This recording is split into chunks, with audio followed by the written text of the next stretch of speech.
It is genuinely brutal hot weather out there right now, but heat is not a reason to put your pruners down and call it a season.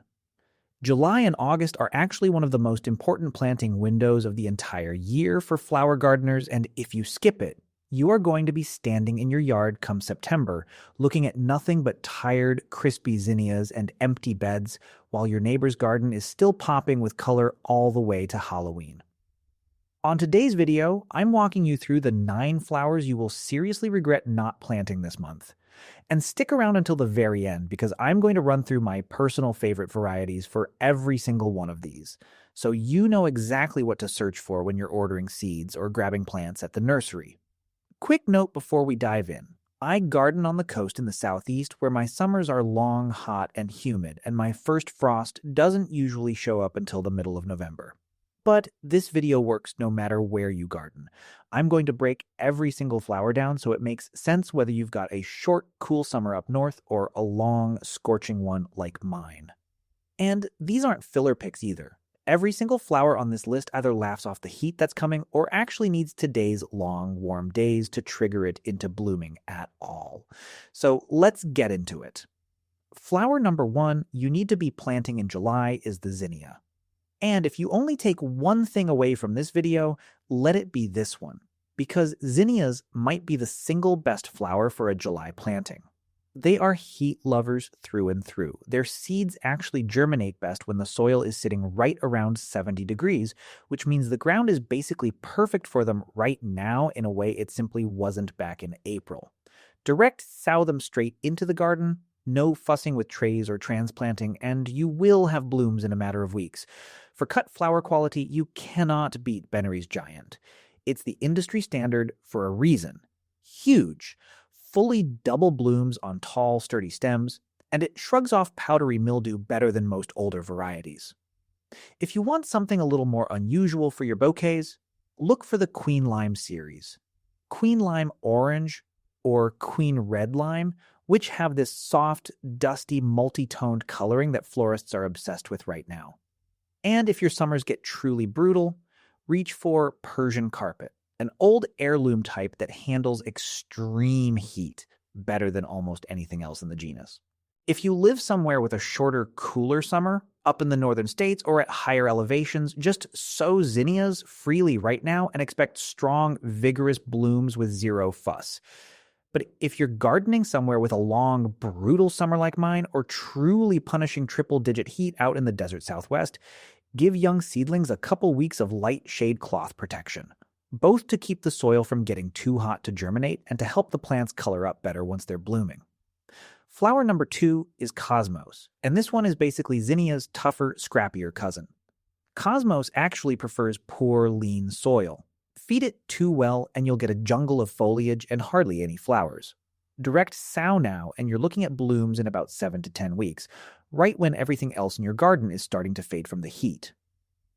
My favorite for classic cottage garden color is Rudbeckia, which opens as a deep ruby red and fades to a soft, dusty rose as it ages, and it's proven to be one of the most heat-tolerant Cosmos varieties out there. But if you live somewhere with truly punishing summer heat, like the deep south or the southwest, you actually want to switch species entirely and grow Cosmos sulphureus types like Cosmic Orange or the Ladybird series. These have shorter, tougher plants that shrug off heat that would fry a regular garden Cosmos without blinking. Cooler climate gardeners, you can direct sow classic bipinnatus types like Rudbeckia freely all month, and expect steady bloom right up until frost with no drama at all. But if you're somewhere that regularly sees 90-plus degree days clear into September, lean hard into those sulphureous varieties instead. Because a regular garden Cosmos can genuinely stall out and stop flowering during the very hottest stretch of the year, right when you need it most. Flower number 3 is Celosia, sometimes called coxcomb, and this is one of the few flowers that actually performs better the hotter it gets outside. Celosia seed wants warm soil to germinate well, so July's heat is doing you a favor here instead of working against you like it does with cooler season flowers. If you want the classic brain-shaped, velvety coxcomb look, go with the Chief series. Just know these take 90 to 120 days to mature, so if your first frost lands in late September or early October, get that seed started indoors right now, so it has enough runway to finish before the cold shuts it down. If your first frost isn't until November like mine, you've got plenty of room to direct sow straight into the garden and still get a full display before the season ends. If you'd rather grow the wheat-type spikes for cutting and drying, Kramer's Amazon is the one to know. Burgundy-tinged foliage, deep magenta plumes, drought-tolerant once established, and it will happily reseed itself for you next year in Zone 7 and warmer. Real quick, if you're finding this helpful, hit that like button and drop a comment down below. It genuinely helps me and motivates me. I truly appreciate you more than you know. All right, let's keep going. Flower number 4 is Gomphrena, also called globe amaranth, and honestly, this might be the single most heat-tolerant flower on this entire list. While other annuals are wilting by 2 in the afternoon, Gomphrena is just getting started. It genuinely thrives in the worst heat waves the year can throw at it. Fireworks is the variety most people fall in love with first, 3 to 4 foot stems topped with hot pink pom-poms tipped in gold. For a cutting garden with sturdier, longer stems, look at the QIS series, which comes in orange, carmine, and red, and takes about 85 to 100 days to mature. Both of these dry beautifully too, so you can enjoy them as everlasting arrangements all winter long after frost finally takes the rest of your garden down. Genuinely, this one does not care much where you garden. Northern gardeners with a shorter window will still get a full, reliable flush of color before frost, since Gomphrena blooms readily even in a compressed season, and gardeners in the deep south or southwest will find it just keeps performing straight through the hottest, driest stretch of August, when almost nothing else in the bed is still holding up. Flower number 5 is Tithonia, also known as Mexican sunflower. And if you want to bring monarch butterflies flooding into your yard, this is your plant. Tithonia is fast-growing, drought-tolerant, and actually prefers poor soil over rich, so don't baby it with fertilizer like you would a rose. The variety to look for is Torch, which throws fiery red-orange 3-inch blooms from midsummer all the way to frost on 4 to 6 foot plants. If your space is more limited, look for the compact Fiesta del Sol instead, which tops out around 3 feet but keeps that same heat tolerance and pollinator appeal. Just know the stems are brittle, so stake taller plants if you're somewhere windy or exposed. If your growing season is on the shorter side, start Tithonia seed indoors now rather than direct sowing so you aren't racing the clock come September.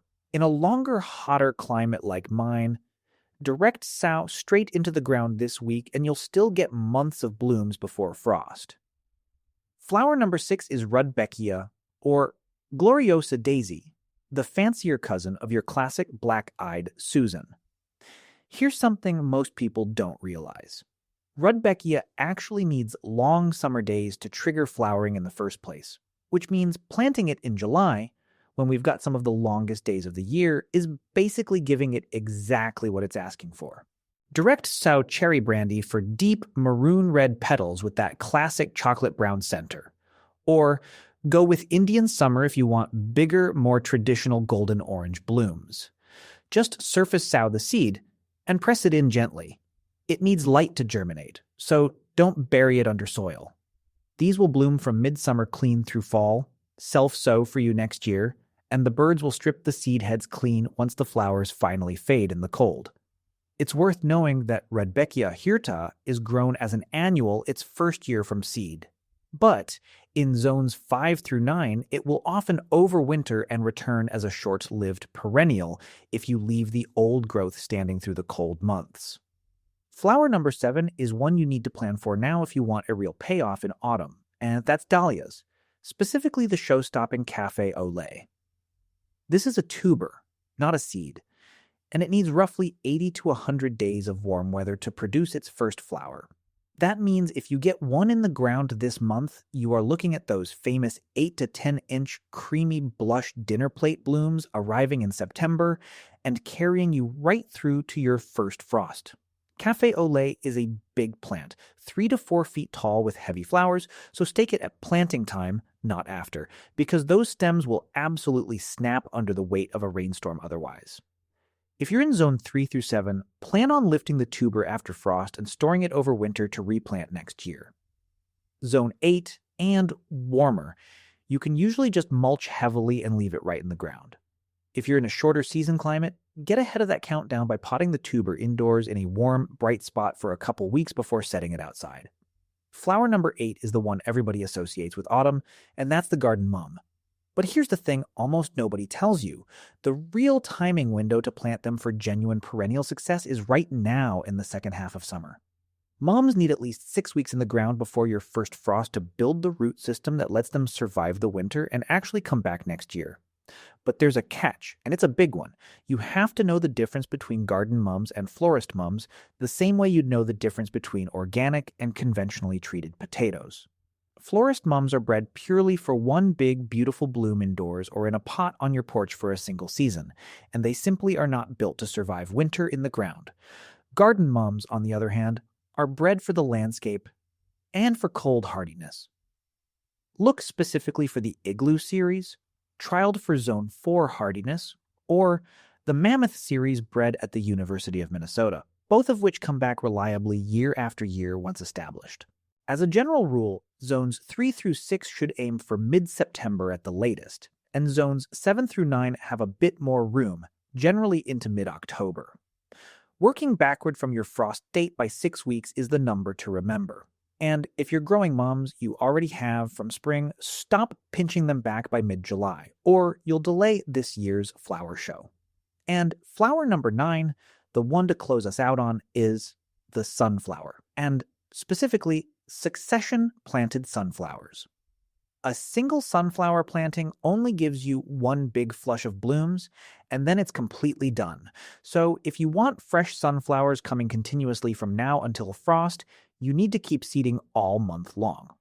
My go-to is the Pro Cut series, pollenless single stem, and blooming in as fast as 50 to 60 days, which makes it perfect for one more round or even 2 more rounds of planting this month depending on your first frost date. So a fresh batch every 1 to 2 weeks and you will genuinely never run out of blooms.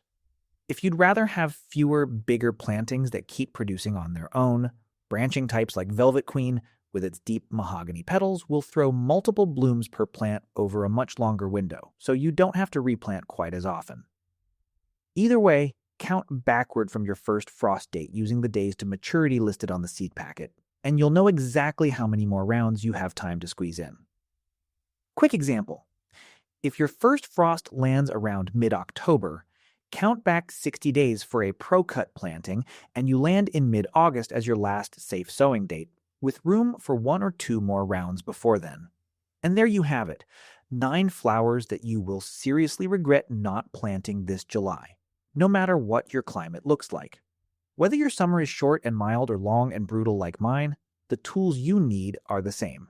Use shade cloth to protect tender seedlings from the very worst of the heat, use frost cloth to stretch your bloom season deeper into late fall, and choose the right variety for your specific climate instead of just grabbing whatever happens to be sitting on the seed rack that day. As promised, here is my full list of favorite varieties from this video. Zinnias, Benary's Giant, Queen Lime Orange, and Persian Carpet. Cosmos, Rubenza and the Ladybird series. Celosia, the Chief series and Kramer's Amazon. Gumfrena, Fireworks and the QIS series.